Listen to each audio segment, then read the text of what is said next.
Another episode of Inside the Titan Studios. Indeed. Once again, I'm Malcolm, former booker of TWA, TWF. Joining me, the founder, Damian.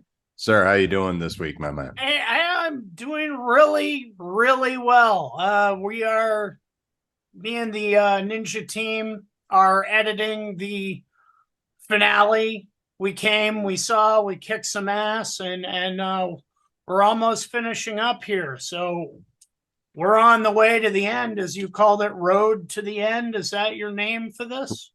Prelude to a Goodbye, I called it in the update video, which, yes, next week is when it finally hits the final event. And on top of that, I think we might have to do one. We might be doing another Inside the Titan Studios, but as of when this show goes on YouTube, we are just about done. So I'm making an executive decision right now, and we're going to celebrate here as I break out a little bit of the bubbly Chris Jericho's champagne. Nice. As open it up here. And I want to say first, thank you, Damian, number one, for assisting me throughout this entire process it took. And I want to thank all the members of TWA, TWF who were more than patient with me. Maybe some of them gave up hope, but very patient with us as we finally figured out a way to share TWF back and give it back to the alumni. And as of next week, we did it. It is all up there for our prosperity. And I will drink my own product here, but cheers to all you guys. It's been 6 months straight of hard editing in the editing room. Indeed. It's really been a struggle because of these old tapes. We've done what we could to up the quality to as best as we can get it. We've added graphics. We've removed copyright strikes by removing music we had no right to use. And we've produced what I think is probably the best version of this footage you're ever going to see. So I'm proud of that.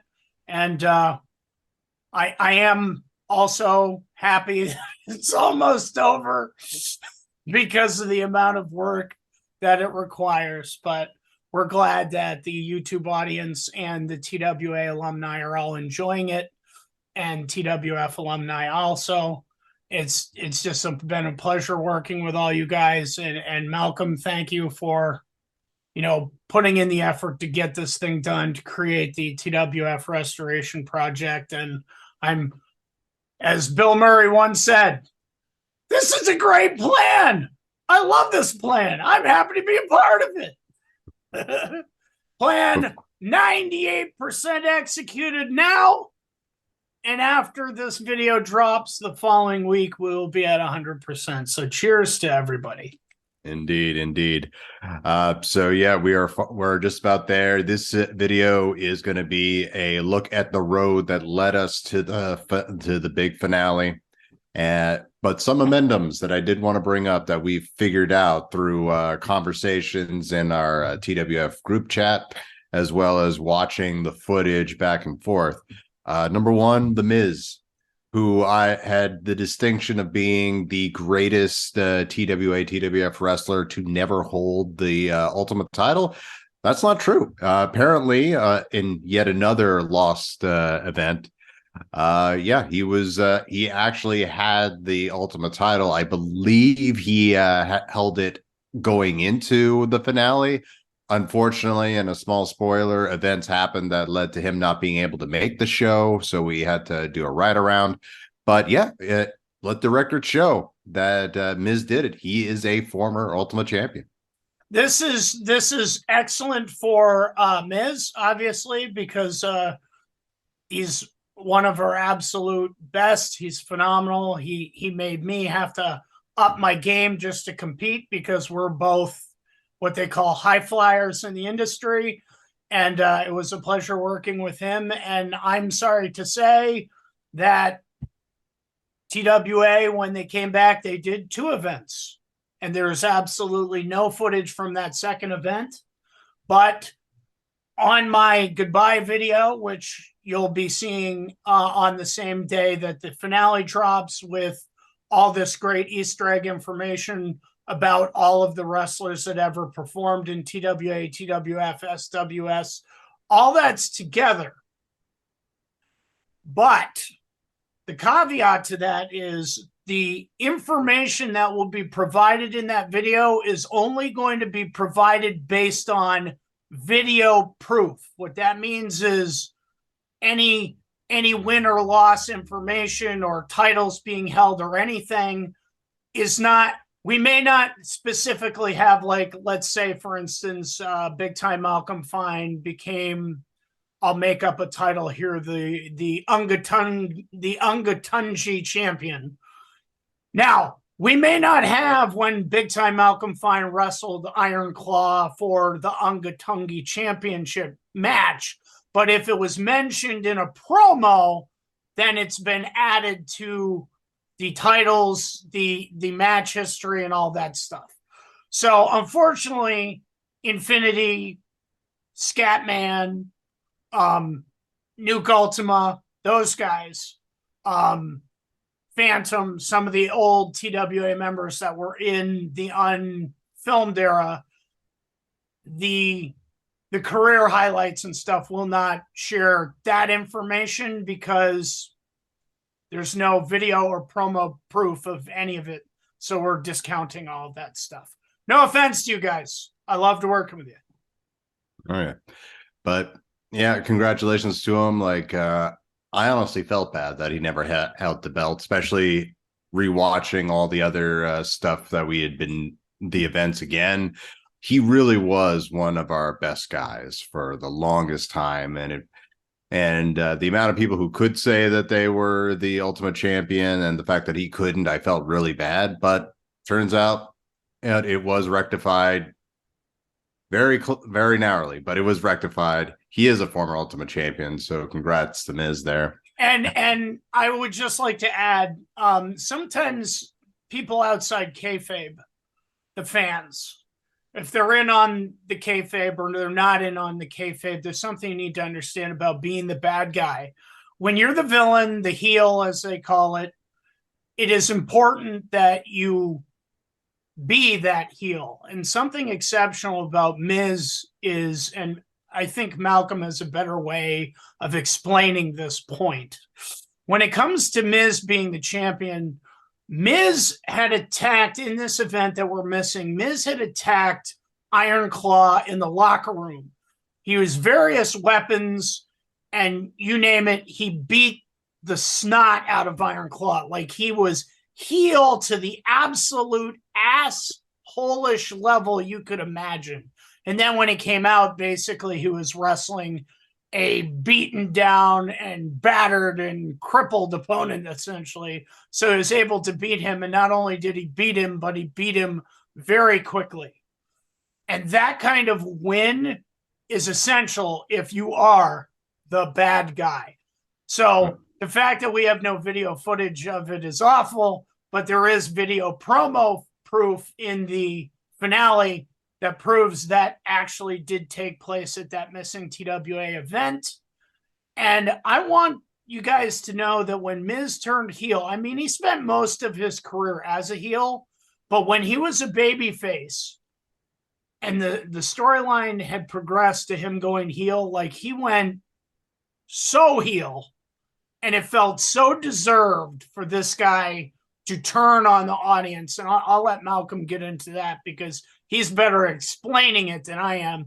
But I want you to know, if you're going to be the bad guy, those are the wins that you can be happy of. Being the bad guy and just being the better wrestler sucks. No one wants to buy that storyline. They want to see the story where the bad guy destroys the opponent illegally. That way you hate the bad guy. And Miz, my hat's off to you, brother. You did that. You did that in spades, brother.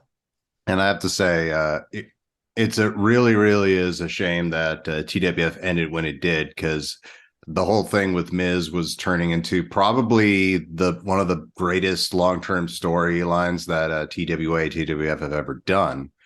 Like, from the get-go, he was the underdog baby face from the get-go, and you saw him try and try and try, but just come up short literally every single time. He couldn't beat Nuke for the Havoc title to stop him from destroying TWF.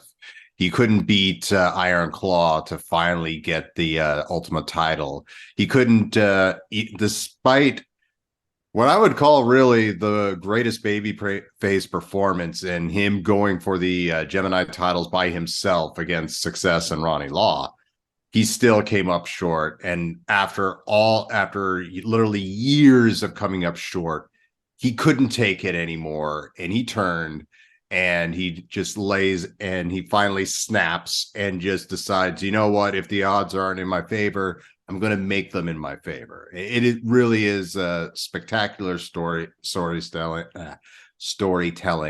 It's a shame that the climax of it was lost, but we are recognizing it. He won the Ultimate title, and so congrats that to him. Payoff, although we have no video proof of it, that payoff was well worth it. Yeah, there are little chestnuts here and there. Like there was something said at We're Back as TWA that led to suspicions. Damian found an interview in the finale that led more credence. And of course, there are testimonies from a few TWF members, including Iron Claw and Miz, where he recalls losing to him. So after all that, we were like, okay, it's official. Yes, it's official. Miz is definitely in the Ultima / Legacy title club, which is the premier championship, our heavyweight championship, except for, no offense, Miz, but I have to plug myself because, I'm an ass. Scatman still is the undisputed TWF Ultimate undisputed champion. He's the only person to ever have that title, and since I never missed a single event, that's probably why I have that title. And this, for us, it was literally just a week or so ago, but for you guys, it's been a month. But I do want to congratulate Sammy, aka Sammy D, Sexy Sammy D, Harley D, and the rest. A running gag in our group chat was that he never won a match in TWF.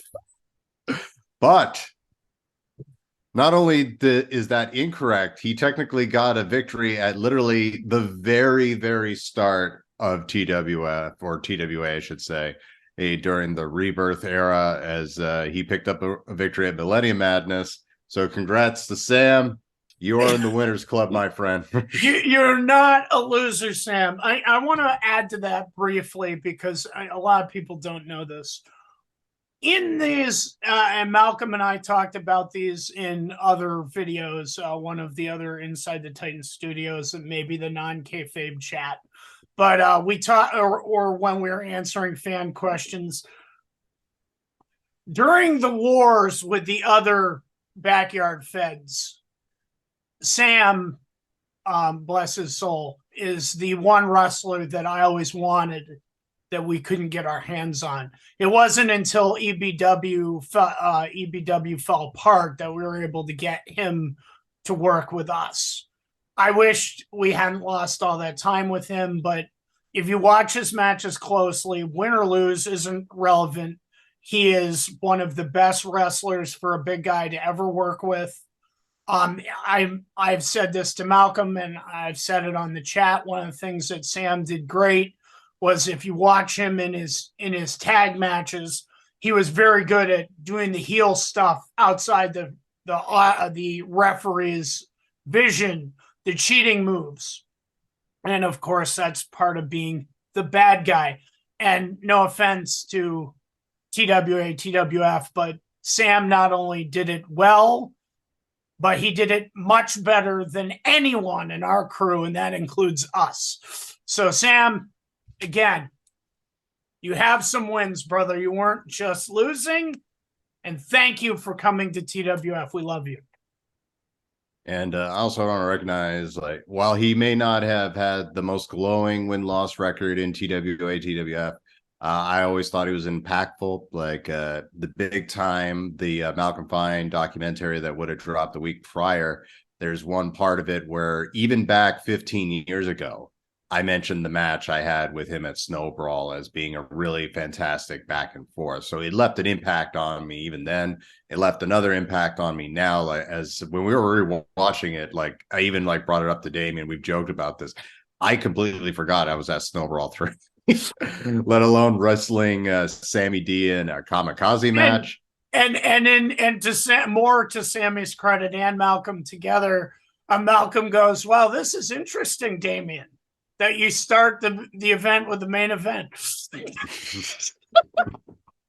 Opening the card with the main event. And that was a main event match. I don't care what anyone says. That match was awesome. Snow Brawl 3 is like, if you're, it is definitely in the argument for one of the best shows we've ever done. I'm really thankful that I was able to just squeak in there and wrestle it. Me from 15 years ago had a better memory of it, obviously. Apparently I didn't want, like, okay, I'm only in there a guest spot. Don't give me if you give me the microphone, I'm gonna end up in the main event. So don't do it. So, and if it isn't the main event, I'm gonna make you feel like it was the main event, like Randy Savage and Ricky the Dragon Steamboat did in WrestleMania 3. Indeed. It was a blast. Sammy is fantastic.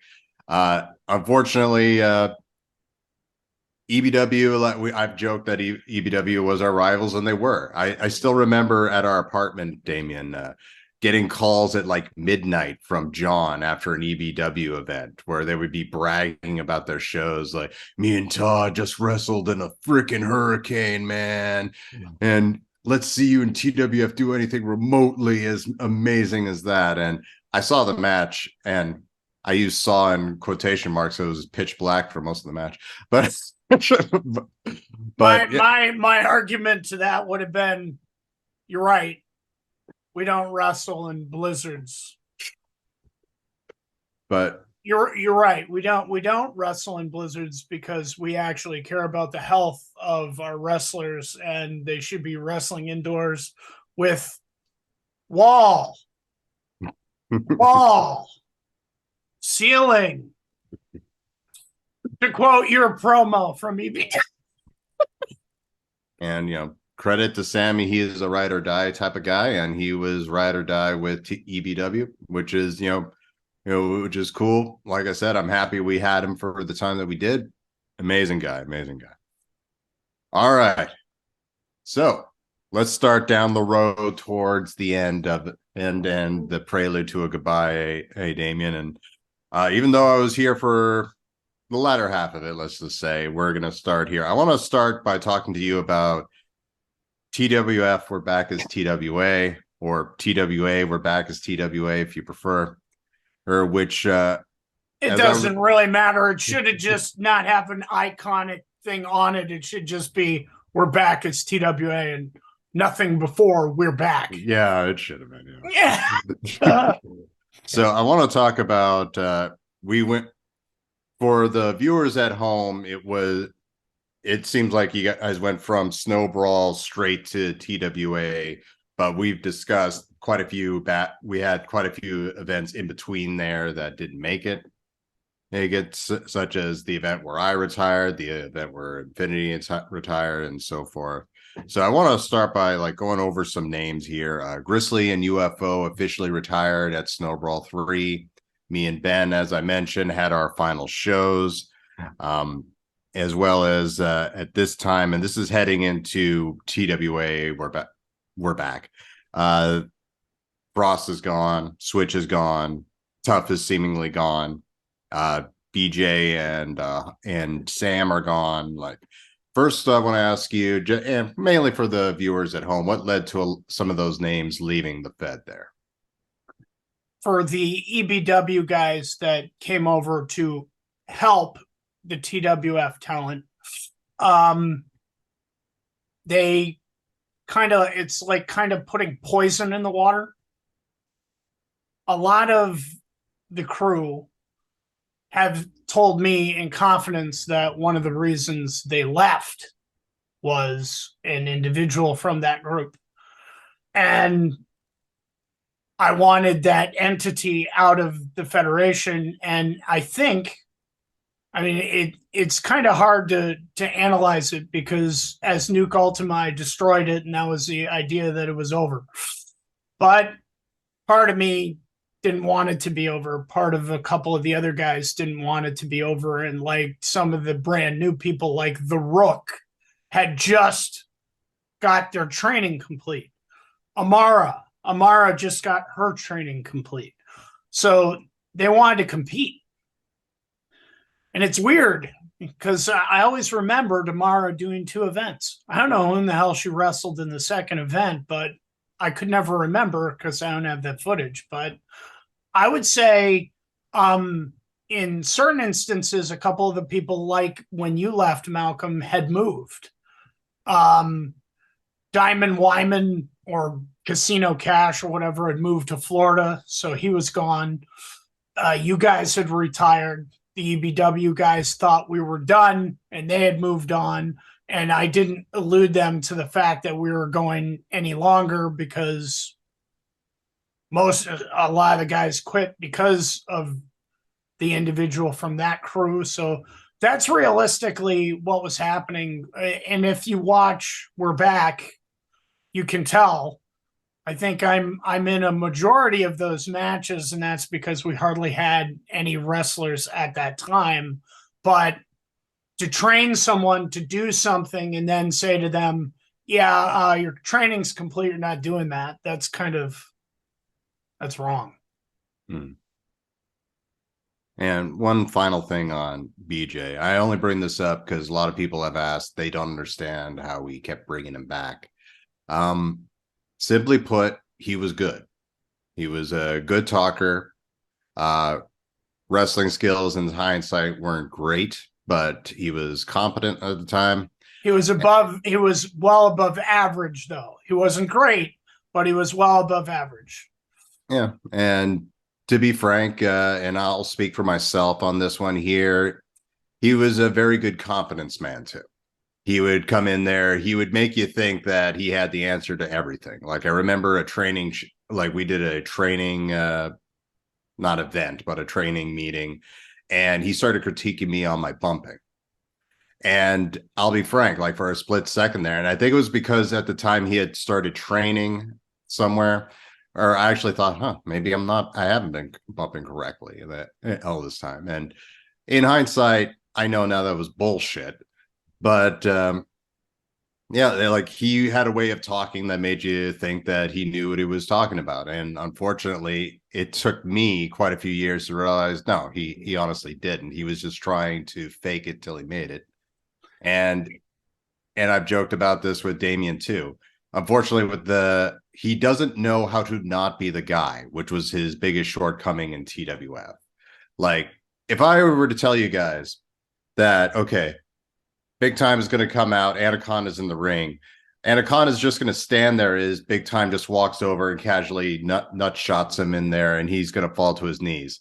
Big Time is then going to cut a 5-minute promo as Anaconda is on his knees selling the shot. And then I'm going to finish and I'm going to walk out, and Anaconda is not going to do a thing to me. Now, if I were to bring that up to Damian, he would give me the finger and then slam the door in my face, I'm sure. Because of course.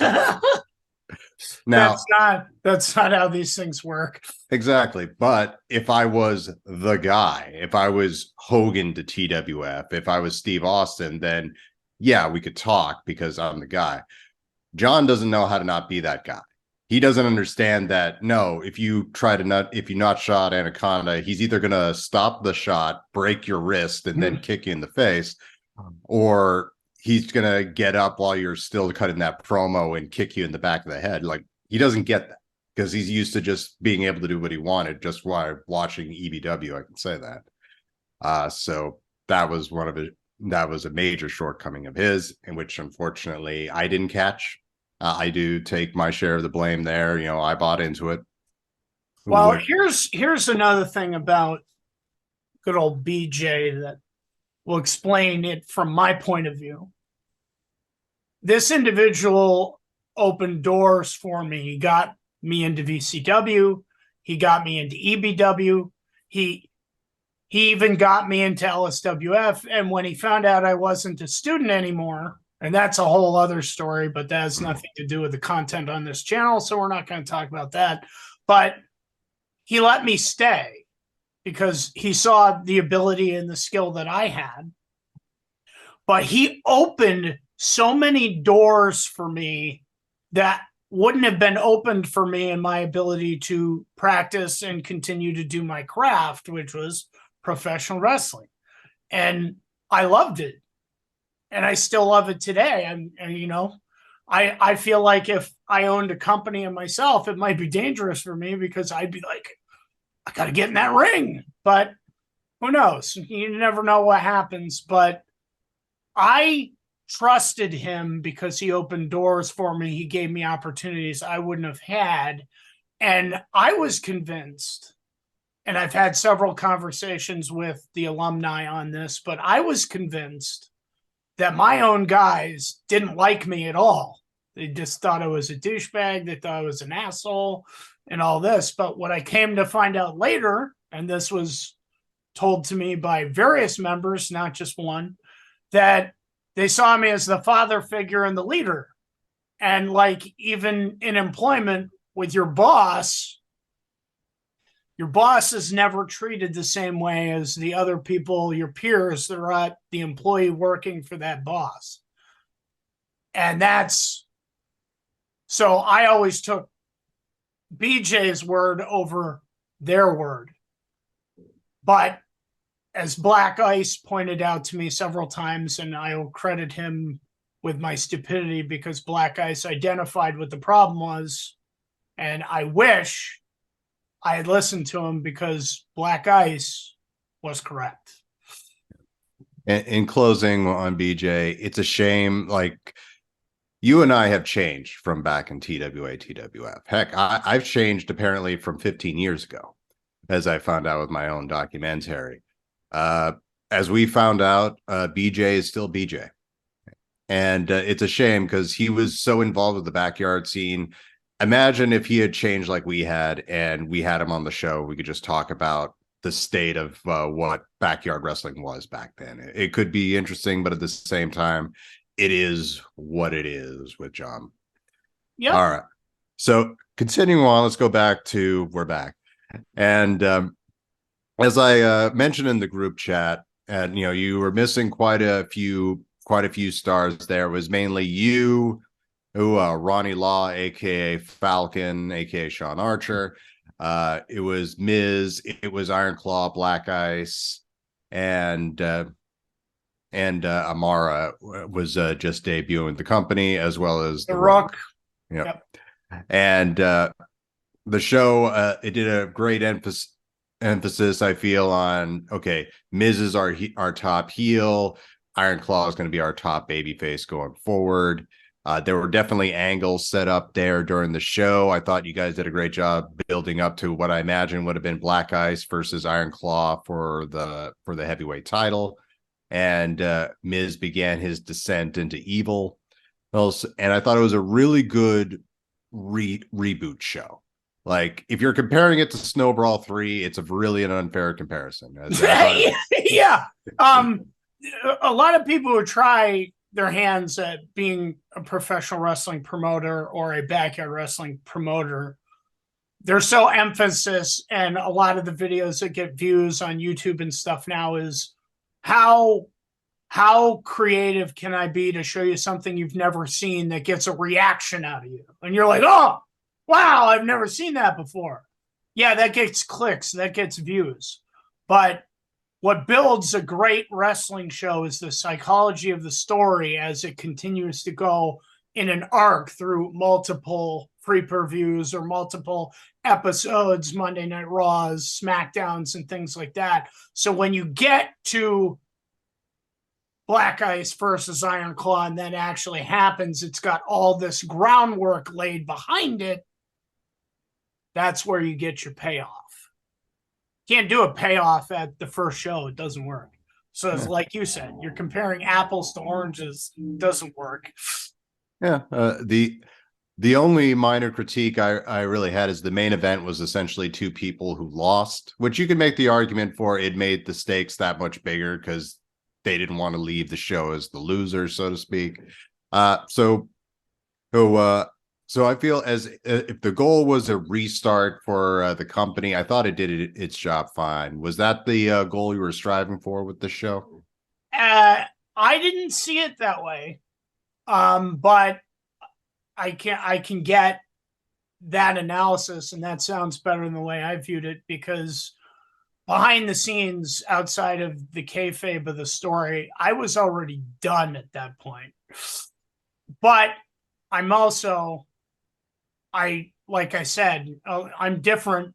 I've never been about me in the sense of like I got to have all the glory and all that. I maintain from the day I started back in 1995 wrestling with my friends, like we could be wrestlers, to now. And even today, even when I was a promoter for Slam All-Star Wrestling, my goal was to make every person that got in that ring either feel like the supervillain they were portraying or the superhero they were portraying. And for me to deny that to the Rook, Amara, and Miz, who finally felt like he was at the top of the card, and Iron Claw just started his reign, it was unfair of me to take that away from them. So I don't view it as a reboot. I view it as a continuation of something that started at Snow Brawl 3. But I like your perspective better, but mentally, I was frustrated. My closest friends had left. I'm still left with this crew doing what I love, but the people that made it easier for me were all gone. So mentally, I had checked out. Well, that's not true. Falcon, Sean Archer, Lazarus, Ronnie Law. I love that man. He's a genius. He's one of the best wrestlers we had, and he's the only individual who wanted to be my tag partner. I wanted his career to continue because I knew that he should be up with Miz, and that's, if I was going to build the story, that's where I would have went. Ronnie Law versus Miz in that Legends Championship bracket at the top of the card. But me, I was done. Now, looking back at the show today, how do you feel about it? I'm quite happy with it. But the fact that I'm happy with it also has me annoyed with it too, because it's like when Mortal Kombat Conquest came out, and I may be on an island all by myself, I always wanted some kind of martial arts television show that was good, that had great fighting and decent storyline. It didn't need to be the greatest storyline, but I didn't want a storyline like the old Kung Fu movies. You killed my parents, so I had to learn martial arts so I could get revenge. I always thought that was stupid. But you watch that first season of Mortal Kombat Conquest, and some of the stories weren't the greatest, but you watch that and it's brilliant. And then you build to this epic storyline, and then it just ends on a cliffhanger. And you're like, what happened next? And we don't have that event. So I was so proud of it because it made me excited to see more. And I know we film more, but the audience today and the people we're talking about now will have no idea what happened after, other than we know that Miz won the Legends Championship title. And that's the only thing we remember from that event, honestly. And it's the only story thread that has any exposure. Now, let's go back to how you felt when you were done. Like talking about myself from my own perspective, when I made the decision to move, I was essentially given the Sophie's choice here. Do I pursue the girl and leave the Fed, or do I stay with the Fed and potentially never get with the girl? I knew, and I am sorry, but I knew I was putting you in a tough spot, because you and me, I still say, we're one of the best teams ever. Like, you were, like, the fact that we were talking about how you were viewed as a leader, a father figure, I always saw you as TWF's light, and I was essentially the shadow. I was the one you were doing. If I could give us an analogy on how we worked together, you were the giant that was holding up the wall that was essentially TWF and keeping it in place. But if a crack started to show up in that wall, I would show up with the spackle and with the cement and fix that crack real quick while you continued to hold up the wall. If, I would talk with people. If I sensed trouble brewing, I would clue you in. If there was an issue, I would try to give your perspective on something and encourage them to talk with you. As you know, some people, they don't talk. They don't make the simple choice to talk things out. They sort of keep it in and fester, which can lead to an explosion down the road. I also, of course, helped with ideas for the Fed, and I was definitely really, really into it. But I knew if I left, you would essentially be carrying the ball by yourself. And not saying that I didn't believe you could do it, but so having the ball by yourself is an entirely different challenge in and of itself. So question that I kind of am nervous to ask you, but what was it like after I left for you and running the company? And when you say, hey, you were about done, like what had changed in you by then? At that point, when I had assumed control, I'm really proud of the guy that I just edified, because he deserves every inch of that. Falcon, aka Sean Archer, stepped in, and he kind of helped with ideas and what we should do. I wouldn't necessarily say he was booking with me, but he was encouraging, and he became the guy to bounce ideas off and all that. But keep in mind, I don't want this to come across the wrong way, because I don't want anyone to get this idea that I felt that, like this, like it had soured me on the whole thing, because that's not what I'm talking about. I just had this bad taste in my mouth, because the first time Terminator created it, we built something really special. Infinity and I kind of took it by the horns and directed it, and it fell apart. And then Infinity and I did it together behind the scenes on a once in a great time incidences, just so we could keep doing it. And then it fell apart. Then we went to the LSWF show, and then he convinced me that we could do it again and that we could create a roster, because, I was becoming friends with people like you and Tough, and we could do it again. And then with everything that transpired with EBW coming in to help and pushing this TV show, and then you leaving, it kind of, I had to remove the person who thought they knew everything. And then I was left with no one to bounce ideas off of or anything of that nature. So I just decided at that point, at that time, Frost's mom had basically said, I'm not going to keep doing this.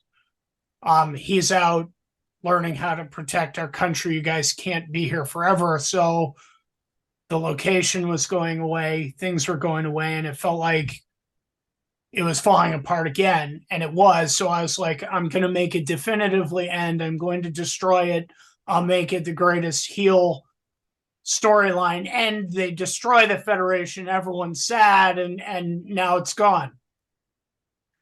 But again, that didn't happen. We had to bring it back. And then Falcon, aka Sean Archer, stepped in to help me bounce ideas off of. But to me, it felt like every time I was the one holding it together, it fell apart. And I honestly didn't think I had enough positive people involved that were taking it seriously enough to keep me motivated to continue doing it. And that is what I mean when I was like, I was done with it. When you're like if you're an artist and you draw because you want somebody to see it, or you paint because you want somebody to see it, and you're inspired and you really create something great. But if you are a cartoonist and it's your job and you know that every day you're going to do it, and in some situations you're going to be in a good mood, other situations you're not, and you're just not going to be, your heart isn't in it, you're not into it. That's what I was feeling for TWA when it came back. So that's what I mean. You alluded to it earlier about the situation with Kingpin, aka Frost's mom. I do want to ask you though, before we get into that, had that conversation not happened, and you were able to continue going on with the shows where we had them, how much longer do you think TWF would have continued for? I believe we had that conversation the same month that We're Back was filmed. And bless her, that woman is incredible. I mean, she let us do this. She let us sit up there. She let us leave our stuff there. I have nothing but respect and love for that woman. But the reality is, like, I'm not renting this location to you guys. It's here because my son is a part of what you're doing. Well, you take that out of the equation, then you've got a big old mess up there. So she basically said, you guys need to wrap up. So I don't remember the conversation. I don't remember how it went down. Maybe Kingpin was involved, maybe he wasn't. I don't remember. But at some point she said, okay, you guys need to pack your gear, get your stuff, tear it apart, and be done with it, which is great because we had to take all of our stuff out, but she told us we could just leave the mattresses there. And thank God for that, because I have no idea how she was going to dispose of those or what the deal was. But I think that conversation took place at We're Back that month. Then obviously the next month we did TWA, whatever, the one we have no footage for and I have no tape for. And I honestly don't remember anything other than the Miz and Iron Claw thing from that event. Then you go to the finale. And I think I said to her, I said, look, give us a few months. I need to send invites and see if I can make this happen. But I would like to do one last event. I said, obviously, if your son is back, he can do it. But if we're just going to move on, let me do one more show here. And I promise at the end of that show, we will tear apart everything. We'll neaten it. We'll get all of our crap out of there so you can finish it as to whatever you were going to turn it into. And that was a compromise, and she let us do that. So that led us into the finale. Yeah. For those who may not be following along, Frost made the decision to join the United States Army. Fun fact, he never had to wear a bulletproof vest because he's that shredded and made of granite. and that was essentially his house, or his mom's house, we should say. And we were wrestling essentially in his attic. And he was the one, thanks to him and his mother, he was the reason we had a place inside, indoors. Hers wasn't always well heated, but it kept us out of the rain. So we thank him. I would put Kingpin's mom on the same level as I would Jamie from the TV station, as like people who really and truly helped the Fed out when they didn't have to. So at the very least, I want to thank her. I apologize for not knowing her name. I feel like a jerk, but ma'am, if you ever see this, we thank you for giving a place for our club for so long. But going back to it, it's understandable. Kingpin isn't wrestling with us. She was doing this as a favor to him. He's not there anymore. As far as not being able to perform in the attic anymore, was any thought given to possibly finding another location? I had pitched the idea. I recall pitching the idea. But as you know, like, no offense, TWF, no offense, TWA, no offense, SWS. But the simple fact of the matter is there's two kinds of people in the world: the people that do all the work and then the people who let them. I was the only one willing to do any work, and my heart wasn't in it anymore. And I honestly didn't want to do it, and no one else wanted to do that work until SWS came about, which is one of the events. Has it dropped yet? What was the name of the event again? In your low income house.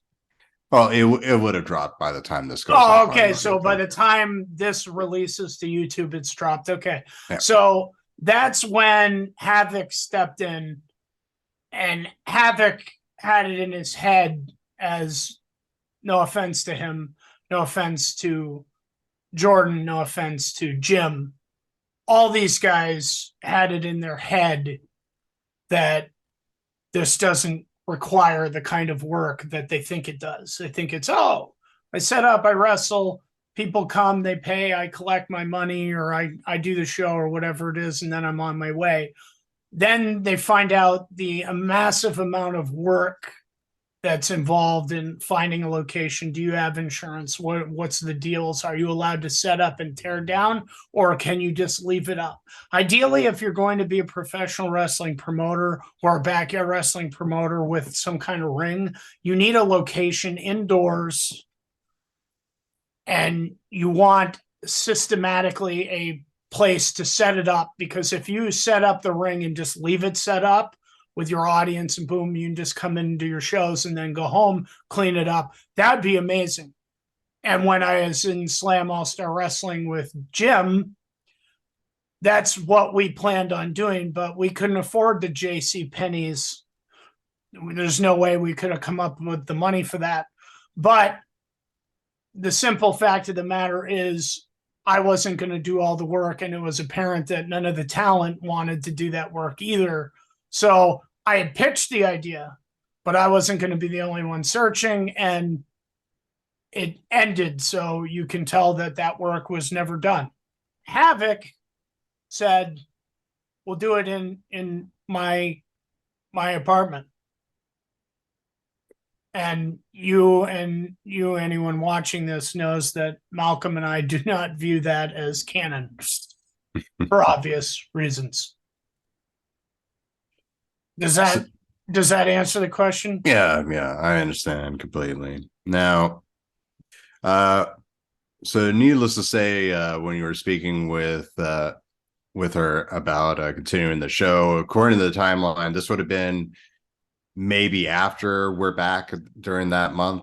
And at the very least, it sounds like she let you do not one or two other shows. Was she pretty receptive to the idea of allowing you to wrap it up? Did you have to talk her into it? No, absolutely not. I mean, she, like I said, she's just an angel, and I'm glad she was there to sit on my shoulder, because this whole thing wouldn't have happened the way it did if it wasn't for her. But she basically said, all right, Damian, you guys, it's time to move on. We need to figure out how to, I'm going to finish that room. I built it for a reason. It wasn't to be, your professional wrestling thing. I let you do that because you were with my son, but it's time to move on. And I said to her, so we're going to do another event. And I think maybe the finale was in my mind even then, but I didn't go to great deal. Like, I didn't do like some kind of sales meeting thing. Like, I didn't have to create a pitch. I basically said to her, all right, we're going to wrap it up in a couple of months. But then the timeline skewed because we did the last event. And then I think after the next TWA event, whatever it was called, the one we don't have any footage for, is when I said to her, I think this is done. And I think, if I'm correct, I don't know if this is fact or not. I'm just trying to put the pieces together from my fragmented past memories. But my guess is maybe the Rook and maybe a couple of the other people didn't show up to that last show. So maybe that was the reassurance that I needed, that was actually dead. And then I was like, okay, if we're going to end this thing, we need to end it the right way. So then I went to her and I said, look, we're done making shows here. I said, give me 2 months because I'm going to try and get everyone back and we'll do one last show. And then I promise at the end, we'll tear everything apart and we'll stack it and we'll get all of our stuff out of your home. And then that'll be it. And she just looked at me and said, that's great. All right. So I think it was 2 or 3 months. And then we did the show and then you'll see it in the teardown episode. So, you'll see what we did. And that was it. And that was the end of TWA, TWF, SWS, TWG. That was when it was officially done. Now, so did you have the conversation with her or with the roster first, as far as the decision to do the finale? I didn't need a discussion with the roster until I started the search. I needed her okay. There's no reason to approach any of the roster until she says we can do it. So I talked to her first. She gave me the green light. So then I said to myself, well, who in the hell are you going to bring back if you're going to do this the right way? Well, obviously you can't finish TWF without big time Malcolm Fine. You can't finish TWA without Infinity. You can't finish SWS without Havoc. But apparently Florida to New Hampshire is a little bit too much of a journey because Havoc did not come back for the finale, sadly, which is terrible because he spent so many years and then he went pro before any of us. Oh wait, sorry. I was the only other member. I keep getting that dig whenever I can. And I don't think the roster really cared because Really? yeah, like I said, maybe Sean Archer would be the exception, but I think for the most part they just wanted to show up and perform, and I'm not even really sure that was the case. Amara was performing for the love of one of our wrestlers, and she didn't get it. So she lost interest and moved on. The Rook he's a martial arts guy, big into judo and stuff. And I think he was just, I don't know if he went to college or if he moved on or what his deal was. So I think everyone was kind of just going their own way. You know what I mean? Everyone's kind of moving on. And it didn't really require much of a discussion. I think everyone knew it was dying. I mean, I made the roster aware of what, Frost's mom had told us. So they all knew. So I don't think there was too much animosity about it. It's like, oh, it's over. Okay. All right. Do you guys want to continue? Let's go find a place. Nah, we're good. So you start making calls. You make the decision to find people that love the Fed, and you called me. And at the time, I was living in Maine, and I liken the whole situation to. Have you ever heard of the anime Berserk? Out of curiosity, I have not.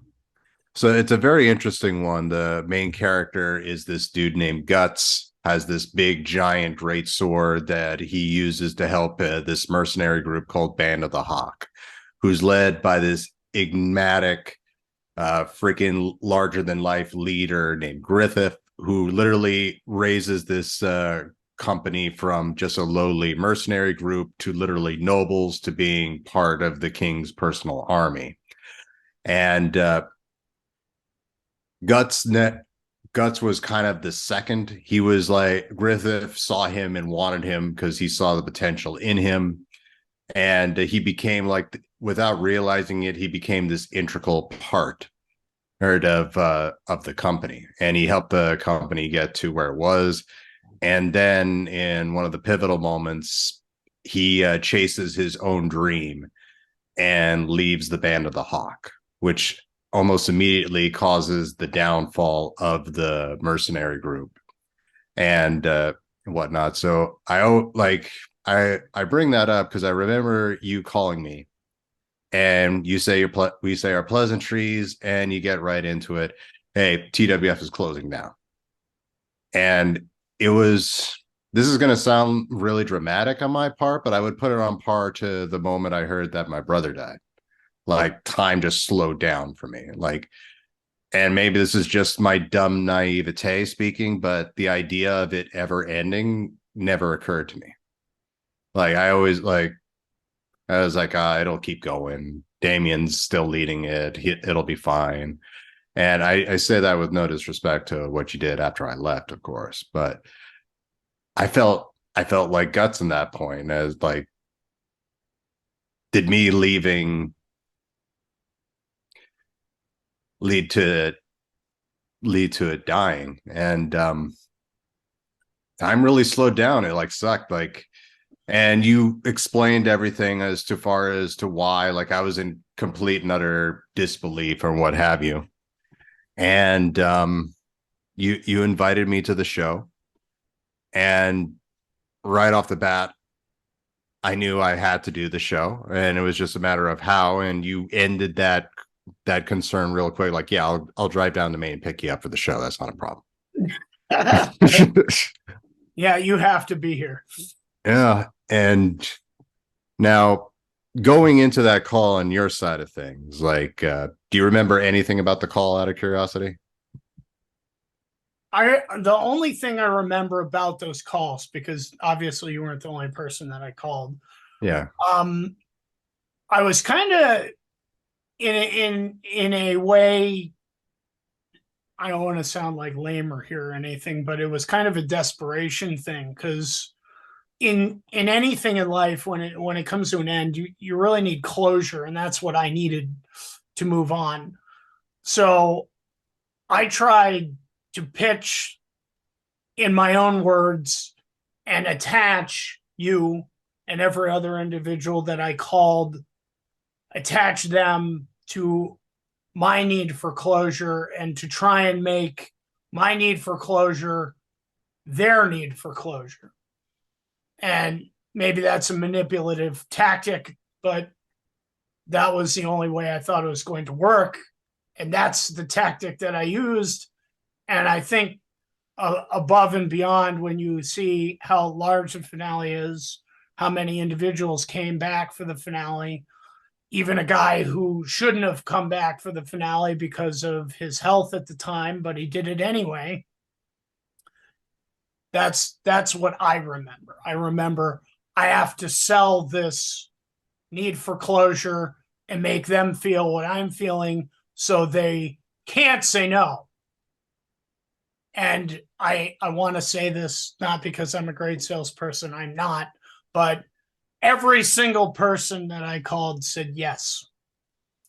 But if you've ever worked in sales, and I know Malcolm has spent a good portion of his career in sales, and as a network marketer, I also deal with sales, but a no is 100% no, they're not coming. A maybe is 100% no, it's not happening. And yes is a 50% chance of that individual complying with the yes they just gave you. And the finale proves that those numbers are correct. So going back to the first example, Dan was initially a yes then, or was he a flat no? I recall if I had actually gotten a hold of Dan, if I had gotten a hold of Havoc or not, I don't remember. And going by also what you just said earlier, like how much of a concern that I would fall into the other 50% of the yes equation? I was pretty sure that you would be a yes, but I think I don't remember. I know you and I feuded on something after you had left, but right now I can't remember what that was. So I don't know. I of the people I wanted back, Havoc, you, and Infinity were the tops. And, you know, of course, I hoped Running Man and P. Rick would come back, Grizzly, UFO, Demona, and most of those people came back. And I was surprised that Demona and Grizzly came back, because they had moved to like Burlington area, Burlington, Vermont. So it was quite a drive for them, but they did it. So I don't think in my head that you were going to be a no, but I had the tactic I was using, the manipulation that I was using, and I used it on everyone. So no offense, you were no different. I was hoping you would be a yes, though. So who are some of the ones that said yes that ultimately became a no? Let's see. I'd have to look at the roster. Ivana Humpalot said yes, and in the finale video, she says she's on her way. She doesn't show up. Eclipse said yes in the video. This, you won't see this, guys, when this drops because it's been edited out because it's in between matches. I'm on the phone and Eclipse is on his way and he never shows up. So these are examples of yes, but actually no's. Let's see, who else do we have? I don't think I had T's contact information. Okay. The Rook was a no. I don't think I ever got a hold of T, so that would be a solid no because I had no way to get a hold of him. I did not reach out to Sam. Sorry, Sam. I should have reached out to you. You should have come back for that, but I didn't reach out to him. Loki was a no because he didn't live anywhere near there. I didn't reach out to Grave Tavern because he lived in Australia, so there was that was that. As awesome as that would have been, yeah. Switch, I reached out to, but she said no. Without, I don't even recall if her and Kingpin were still dating at the time. That might be why she was a no. But I think that covers all of the major people that I called. Everyone else I called came. Oh, yeah, Amara didn't come. I think Rin Chang might actually be at the event, but she doesn't perform in it, so I'm not too clear on that.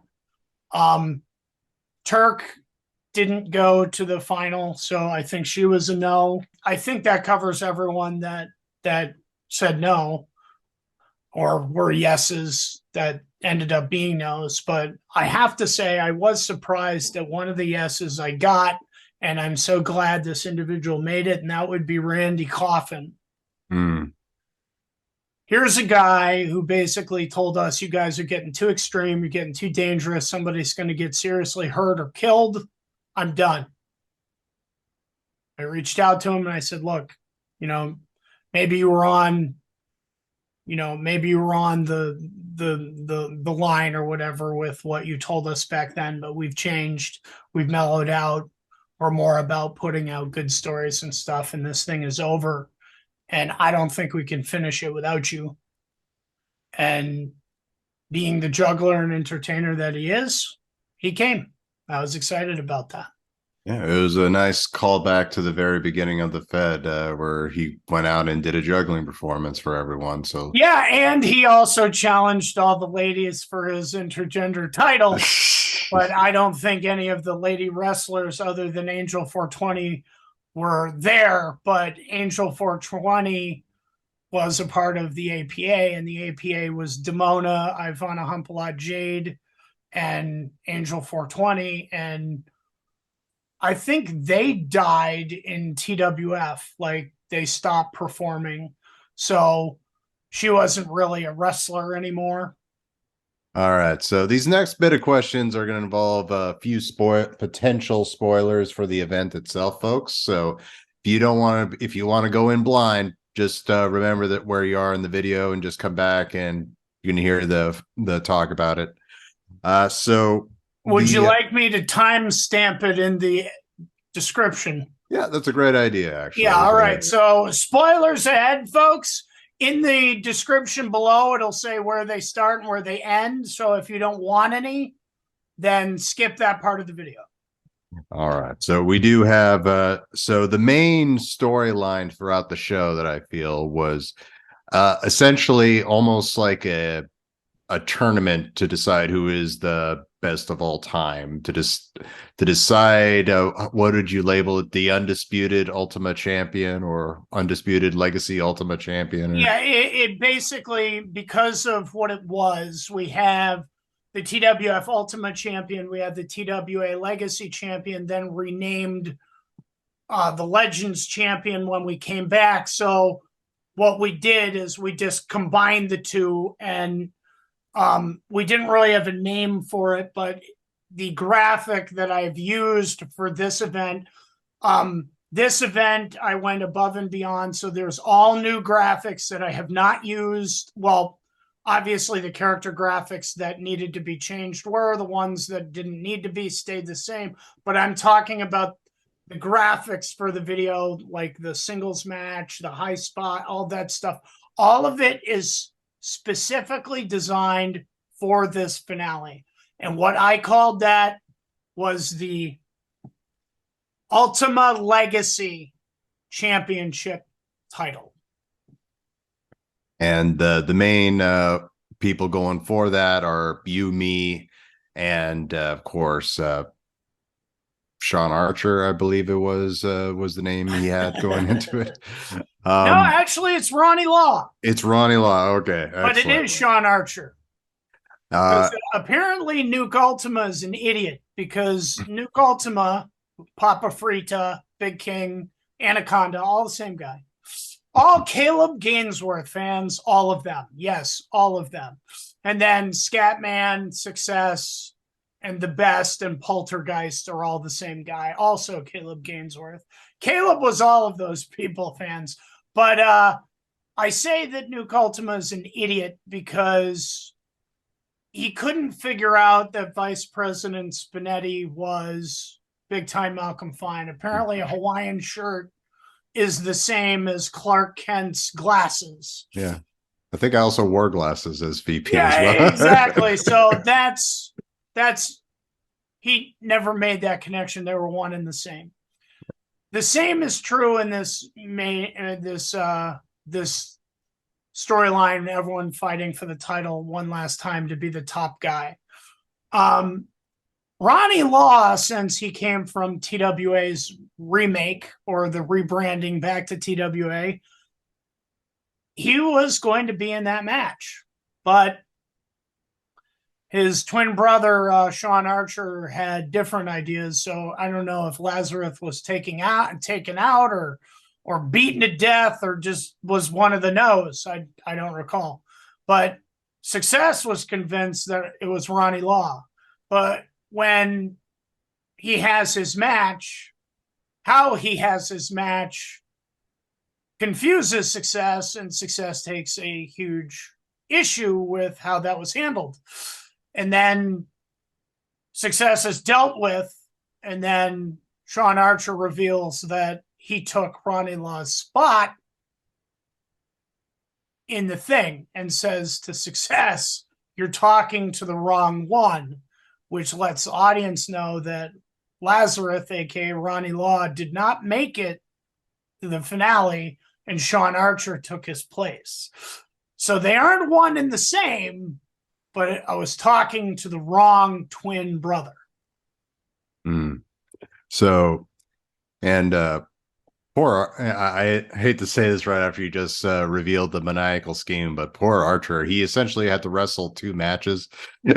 He wrestled me, and he wrestled Big Time Malcolm Fine for the TWF Ultimate title, and he wrestled Scatman for the TWA Legacy title. He was kind of screwed there, just going back. I was gonna say, the guy has my utmost respect, because if somebody says to you, and you were on the TWF roster, and someone says, "All right, guys," the booker sits you down and says, "Okay, buddy, you're doing great. You got two main event matches today. One's against Big Time Malcolm Fine, and the other one's against TWA's legend Scatman." I think I would have just pissed myself. Now, like, what? Now, in your editing process, have you gotten to the to that part of the event yet. Yeah, I finished that. I'm actually past that now, and I'm working on the final ending of the ultimate grudge match, frenemies, Iron Claw, and Black Ice. So you've seen me and Sean Archer? Not yet. Okay. And Damian, can I tell you something in confidence here? Sure. So, real talk, I am terrified to rewatch the match of me and Sean Archer, and I'll tell you why. As I've said, I typically go in the group chats for the last few shows, and I give my thoughts of each match. Can I before I don't mean to cut you off, but I just want to point out that's all I want the people in the chat to do. Every event that's released, all I've asked for in return for all the hard work that I've been doing for the last 6 months is just tell me what you thought of what you saw. Not too much to ask. So thank you, and thank you to Eclipse, because you guys have been doing this religiously, and I appreciate it. Yeah, I should have been doing it earlier, to be honest. It really gets up engagement on there. But I watched, I watched Snowball All 3. Once again, fun event. If you definitely go back and watch it if you haven't yet. But one of the matches on there is a 2 out of 3 falls match. Sean Archer versus BJ. And I'm watching this match, and Sean Archer was just in the zone that night. Like, it was incredible. It's easily the best match I've ever seen BJ be a part of, and I use that loosely because it was all just Archer bumping like a boss, doing these amazing dives, having this excellent technique on top rope moves. And I remember watching that match, and I felt like a schmuck for being in the finale as much as I did. I was like, this guy's incredible. And like, if you go by the story between the two, it should have been Damian and Archer at the end, which that match does happen. But it's like I'm looking at this, and Kyle just looks like perfection. He's just in his apex form right now. I'm like, and I'm just like, I hadn't wrestled in like at minimum 6 months. Oh my God. How awful was I in this match? So I'm kind of terrified, because that's how good Archer is. Like, because if he had to dumb that down at all for me, it is a defeat for me. So I'm really, according to Archer, he remembers it being a fantastic match and better than the match with BJ. So I'm hoping he was correct there. But personally, I'm terrified to rewatch that match. But it's Archer. Like, I'd have to be working hard to not have a good match with him. So part of me wishes that the match that I had with him was Nuke Ultima versus Archer. But that wouldn't happen since they're tag partners and best friends and all that. So, but that would have been an interesting match. That's not a spoiler, folks, because that match doesn't happen. But actually, it did. It did. At Royalty of the Ring, where they wrestled each other in the finale, and I thought that match was epic. So, but yeah, it eventually, the final match, it actually has its own tape in the back there. The final match is Malcolm versus Damian, the final match, which has never been more apropos and whatnot. I wanted to ask you this, because from my perspective, and maybe they were just being kind to me, like, I was expecting some kind of pushback as far as that being the final match, just because I had been gone for so long as I had. But I just remember, like, as soon as like the matchup was announced, everyone was essentially, yeah, that makes sense. That should be the final match. Well, the thing you have to understand is that in wrestling, professional wrestling, to the true fans that follow it, even the backyarders that follow it, the thing you have to understand is that it doesn't matter how you go out. Let's say you get injured, you leave, you come back a few years later. The same thing always happens when you come back. When you come back, no matter how you went out, whether you were injured, whether it was just your time or you had to go find your smile or whatever it is, when you come back, you're always a babyface. And the reason is because the audience is dying to see you. And you are no different. Like, it doesn't matter if other people had better matches.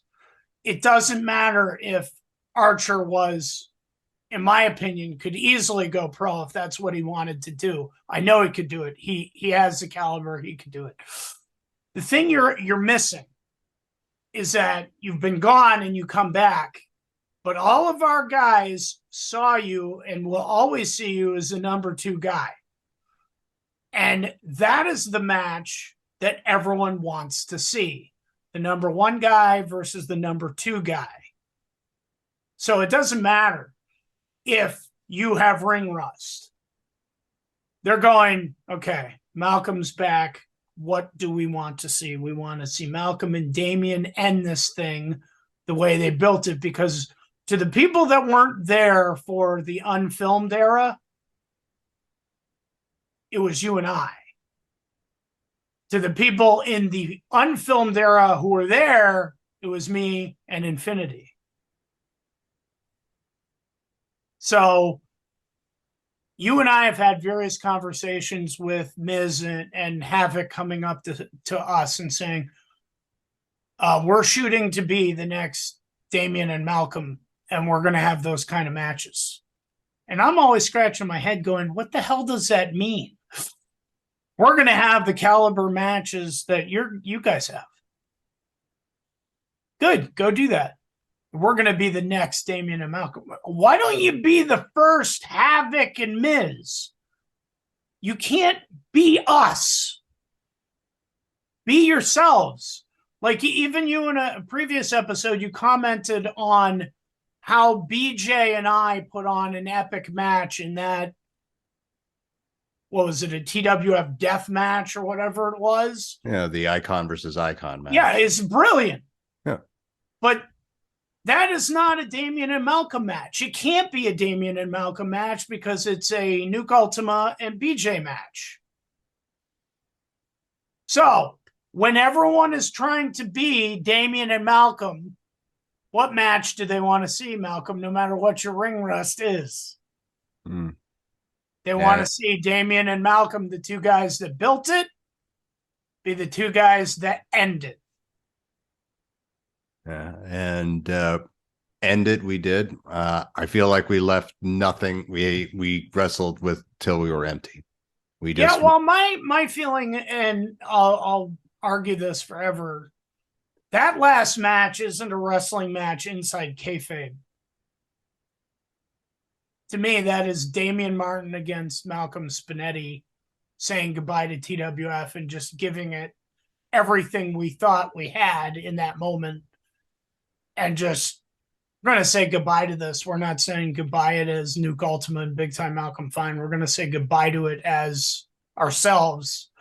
And in my edit, it doesn't come up, the graphic in my edit that I made for myself in 2008, that match says Damian Martin when I come out. And when Malcolm comes out, it says Malcolm Spinetti. It doesn't say Nuke Ultima, Scatman. It does say that.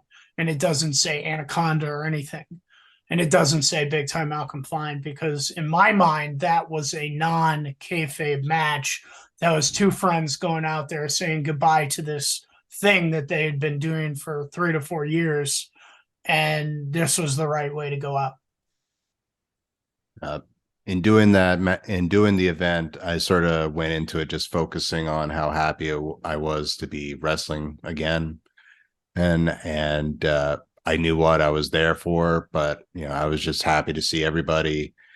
And it started to hit me, I think, during the entrances. And there's one moment at the beginning, and you guys will notice it too, where essentially I like snap marry you down, and I put you in a reverse chin lock or something. And Sean Archer, who is being the ref there, not as Sean Archer, but we're trying not to say his real name. Yeah. He runs over and is like, "Do you give up?" And for whatever reason, that broke. Yeah, I've come this far. I'm done. It's like, yeah, sure, he gives us. Reminds me back at Millennium Madness when Anaconda wrestled Testicle, and he puts him in a chin lock. And I think the ref was poop shoot. And the ref goes, "Do you give up?" And Testicle goes, like, give up to what? To this day, I think that's the only time we've ever really corpsed on camera. Well, I gotta tell you. Well, no, there's another one, and I've turned it into a huge joke because in the past, all these events you guys have been watching, all these free previews, all the TWA old stuff, all of it. Anytime there's an error that just doesn't make any sense, I'll point out. Sean Archer was wrestling Miz, and they had this epic thing that they had choreographed in practice. And it's awesome. It's an exchange. It was choreographed like you would choreograph a martial arts fight sequence for a movie. And at the end, Miz does a backflip, and he's supposed to land and then go into attack mode. Well, his flip and the force of Archer pushing him up was so fast, his flip increased his momentum. When he hit the ring, he flies out of shot into the audience. I can fix that with editing magic. So the second Miz hits the mat, it cuts, and Miz runs in after he stands up, and I remove the fall because it makes the match look better. It cuts out these errors, like where two wrestlers are coming off the walls because we didn't have ropes, and they both duck because they miscommunicated who was going for the clothesline as they do their trifecta. Another one, I have Ivana Humpalot, and I'm walking her around the ring because she has no idea what we're doing next. So I have to hold her in a headlock and walk all the way around the ring while I'm telling her what's supposed to happen next. I cut that out. It looks stupid. Well, in the finale, there is a massive, massive kayfabe failure. And because of the way the kayfabe failure happens, I cannot fix it with editing magic. So I turned it into a kayfabe failure joke. So that was a broken thing, and that's pretty funny. You guys will see that in the video. We have this really emotional matchup. A winner is decided, and we have this little moment in the ring, and this is where it just hits me that this was it. I just wrestled my last match. And you grab the ball, you pour something on my head, and I think I was able to mutter out as best as I could, "This was fun." And I was meaning not just this match, but everything. Yeah, I agree. It was fun. Yeah. That's what draws people to professional wrestling. As what was his name, Malcolm? The smallest Dudley, Spike Dudley. Yeah, Spike Dudley. He had a job on Wall Street and he quit it. Why? Because wrestling is fun. What was going through your head at this point? At this time, I imagine you thought this was it for you as well. I honestly, at that point in time, I was in celebration mode. I was just happy to be celebrating everyone, not just me, not just you, but everyone. And I look at the finale as a time to celebrate the friendships, to celebrate the camaraderie that men build in tribes with other men. Obviously, we had women in there too, but we don't always have a place to go because men are programmed to be hunter-gatherers. That's why an emotional man can be very dangerous because we have that instinct lizard brain thing that tells us to fight and kill and aggression and masculinity and the whole thing. TWF gave us all an outlet to do that safely without really hurting anyone else. And that's why, like, if you look at the movie Fight Club, that's why that was so important to all the people who joined Fight Club, because it's an out for them to do that. And I used to think when I was younger, it's all about building confidence. And I may be alone on an island again with this next thing, but I don't believe confidence is something you have. I don't think it's something you develop. I think confidence is something you decide to do in the face of fear. And I think for our guys, you, me, and everyone we were in there with, the fear of doing this to ourselves, the danger level that's involved in taking a suplex, selling a DDT, taking a superplex off a small little platform. I think that allowed people's capacity to deal with fear go down drastically. And I'm proud of that. So for me, I felt in that moment at the end, not that it was over, but that I had planted a seed or a tree that was going to grow in every individual. And that's why I cried when it was over. Mm. Because my dream when we started this thing was to be a professional wrestler. And I will fight anyone tooth and nail to say that's exactly what we did. We became professional wrestlers. And we built a tribe of men that had that camaraderie and stuff. So we knew I was there for you, you were there for me, and it was epic. Now, before we go on what came after, I thought I'd shine a little bit of a spotlight on some matches that also took place in the finale that didn't have to do with that big, huge series of main events we had. I took on Iron Claw, and I realized two things in this match. One, I was the face.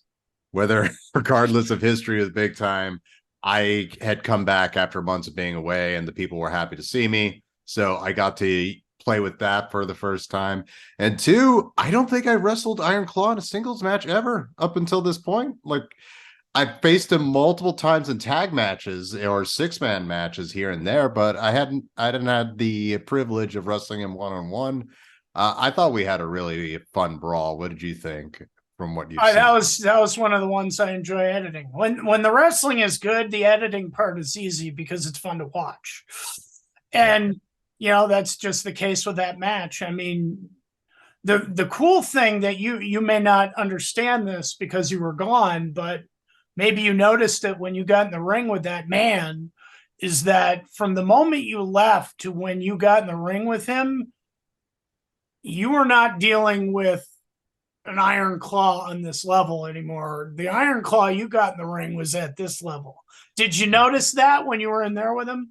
Yeah, there's a moment where we're doing the promos, and I throw a line at him, and he basically, like, without saying it directly, he more or less tells me to shut the fuck up. And I was like, oh, okay. He's not going to be pushed around. I mean, he was the top name at the company right before Miz. So, and that match is gold. I love that one. Yeah, and I wish I had been able to see his journey after I left, because I feel like I would have given it. I don't think I like sandbagged him at all. Well, obviously, I never do, but yeah, I feel like I would have given him even more respect in that match than I did there. But it was fantastic. I loved working with him. Iron Claw, like I said, for me, on that Mount Rushmore, and he proved it here. Something I thought, another matchup that takes place here, which I thought was a brilliant idea by you, Jobber Battle Royal. All of our joke characters wrestling in one gigantic battle royal to finally decide who is the best, worst wrestler of all time. Still maintain that I should have won that match, but no. I'm very proud with the winner, but honestly, not obviously we're in the spoiler section, so I can save this. Part of me wishes that Scream had won that. But I am still very happy with who did win. So, but when we came back, when we did We're Back, I started having this spot in my heart for comedy matches, things that can exist. And because at that time I was watching a lot of, what is it, Kayataku or something, I don't know if I know how to say that word, but it's professional wrestling where these people have like giant things on their heads and they fight all the time. And I was falling in love with that. And I'm like, oh, why does wrestling have to be so serious all the time? I said, I love going to the indie circuit shows and the people who do indie shows. I remember I went to a show with Malcolm. I believe you were one of the people was there. Tough was there. UFO might have been there. It wasn't a lot of us, maybe a handful, 5 or 6 of us.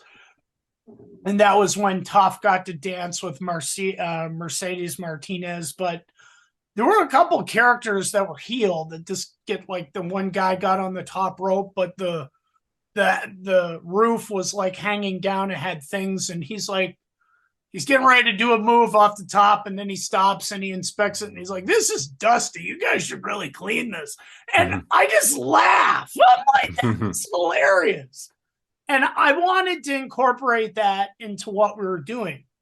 Don't get me wrong, there's a time and a place for all seriousness, but when Infinity and Big Time Malcolm Fine left and Mad Money was gone, we didn't have that comedic element. And whether the audience likes it or not, I thought in my heart that was an important aspect. So I wanted to revisit that in the finale, and that's where the Jobber Battle Royal came from. And I did double check. I was curious if any other titles that we had any spotlight, and 2 did. TWA Connection team up one more time to take on Mr. P. Rick and the Running Man. And it's funny because you watch that, and I think UFO was severely confused because I think he called Running Man Grizzly 2 or 3 times in that match. Wasn't Grizzly, bro. So the damn those aliens! They never know who they're in the ring with. And of course, the match to decide the greatest kamikaze champion of all time. Sadly, Viper is not in it, but you know who is. Grizzly. Who was in that match? Grizzly, Black Ice, and Martino.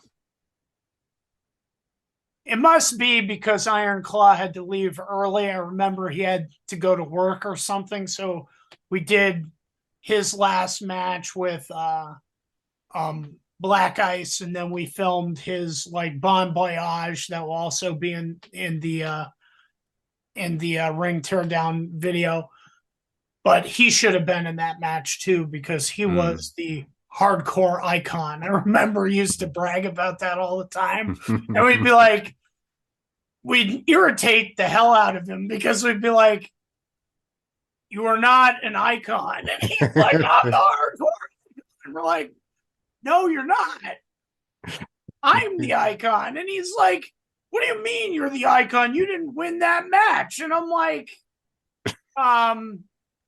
you don't become the icon by putting people through dangerous moves like body slams onto chairs and head scissors into tables. And you become the icon by being the guy who takes the damage, not gives it. You'd be like, "Bro, you've been here for 2 shows." Yeah, like, you're not an icon by throwing me through a steel chair. You're the icon by going through the steel chair. But he should have been in that match. Absolutely. I thought it would have been fun if Anaconda came out for that match, even though I know you hate doing the kamikaze. Anaconda wouldn't win. Because what is the rule of Anaconda in a kamikaze match? So we agree he would have been perfect for the match. Oh, yeah, but what is the rule? By now, our audience is totally aware Anaconda is a great construction person. What happens every time he constructs anything? He goes through it. Yeah. Once again, one of the biggest pops I ever got while watching an event at home was when you were taking on BJ in the Icon match. And I believe it was the first fall. You set something up, you put him through it, and you pinned him. I was like, yes, that's what. Well, that was Nuke Ultima. That's why it worked. If it was Anaconda, that wouldn't have panned out that way.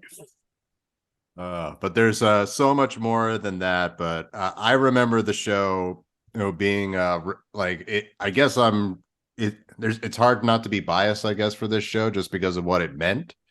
But looking back on it, how do you feel the show came off for you? Did it achieve what you wanted to achieve in Yeah, here? it definitely achieved what I wanted it to achieve. I do wish we had filmed it with two cameras because it deserves the cutting back and forth. But it everyone's swearing on high because we knew this one was never going to air on television because by that point Jamie and I were done. So, and I didn't want to do the hard work of editing it anyway, and here I am editing it anyway. Yeah. At, But at that, yeah, as a celebration, it was magnificent. It's way more matches than we needed to have, but it wasn't about the audience in this event. It was really about saying goodbye to the friendships as we move on to the next thing, and it achieved that in spades for sure. and then after that, we went into tearing down the ring. The ultimate act of saying goodbye to TWF. What was going through your head as you were? Well, as no one's going to see because I'm not putting that on the footage because that again is personal, so I'm going to keep that for myself. My edit will have it, the one that goes on YouTube will not, but I fell apart at the end. And yeah, it meant a lot to me. And unlike with TWA, when it ended, it felt like it ended and gave me closure, and it didn't have a bad taste in my mouth like it did when TWA ended for the third time.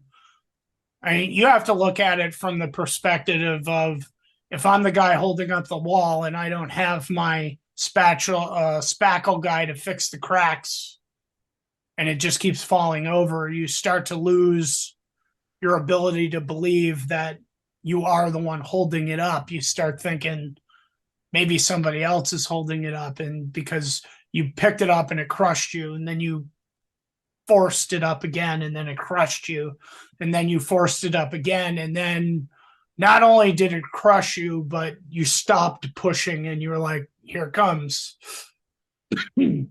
This event allowed me to push the wall up again, and then when I let it go, it stayed up. It didn't fall on me. So that's how I felt. Now, in the build up to this, you used words like manipulate and to what have you, to the ends of getting the show to happen. As a salesman myself, ultimately what you're doing as a salesman is you're not going to sell that product if there's not a piece of the person wanting that to happen. I feel like everyone on the show wanted this to happen. Maybe you showed it off to more of them. Like, I honestly don't think you had to do that much manipulation. It was like, well, I just need to figure out how to get there. I'll get you here. Boom. That end of manipulation. But I feel like everyone wanted to say goodbye. Otherwise, nothing you would have done would have led it to happen, not taking anything away from your salesmanship. So I believe all you did was make people understand that the show had to be done. And I thank you from the bottom of my heart that you did it one last time and allowed us all to say goodbye to this beautiful thing that meant so much to us. Well, it hits me here, man. Thank you for sharing that. And audience, thank you for tuning in to another great Inside the Titans studio. I'm just going to speed on through it. Make sure you hit subscribe and hit bell notifications and like this video. Most importantly, like all the videos, honestly, and get ready for a fun finale. By the way, this is March. So at this time, I would imagine Wham is back up to his old shenanigans for Bad Backyard Wrestling. Make sure you check out his channel. I'm going to ask our team of ninjas to put a link in the description. Please go over there, like, subscribe, notifications, and everything that you do for this channel over here. It is a fun time. Folks, thank you for joining us inside the Titan Studios. We will see you next time. Yes. Thank you, fans, and always.